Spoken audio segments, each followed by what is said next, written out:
சூலூர் அருகே கோவிலில் திருட முயன்ற வாலிபரை அடித்துக் கொன்ற கிராம மக்கள் 3 பேர் கைது செய்யப்பட்டுள்ளனர்.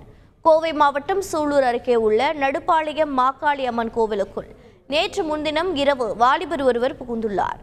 அங்கிருந்த சிசிடிவி கேமராக்களின் கேபிள்களை கட் செய்துவிட்டு திருட முயன்றுள்ளார். அப்போது கோவிலில் பொருத்தப்பட்டிருந்த பாதுகாப்பு அலாரம் ஒலித்ததால் கிராம மக்கள் கோவிலில் திரண்டனர். இதை பார்த்து அந்த இளைஞர் தப்பி ஓட முயன்றதால் மடக்கி பிடித்த கிராம மக்கள் அவரை சரமாரியாக தாக்கியுள்ளனர். இதில் மயக்கமடைந்த அவரை மருத்துவமனைக்கு அனுப்பி வைக்கப்பட்டார்.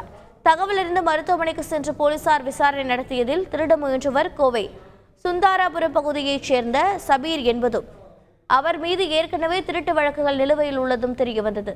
இதற்கிடையே அந்த நபர் சிகிச்சை பலனின்றி பலியானதால் அவரை தாக்கிய கனகராஜ் உட்பட 3 பேரை போலீசார் கைது செய்து சிறையில் அடைத்துள்ளனர். கோவிலில் திருட முயன்ற நபரை ஊர் பொதுமக்கள் அடித்து கொலை செய்த சம்பவம் பெரும் பரபரப்பை ஏற்படுத்தியுள்ளது. செய்திகளை உடனுக்குடன் தெரிந்து கொள்ள உடனே சப்ஸ்கிரைப் பண்ணுங்க.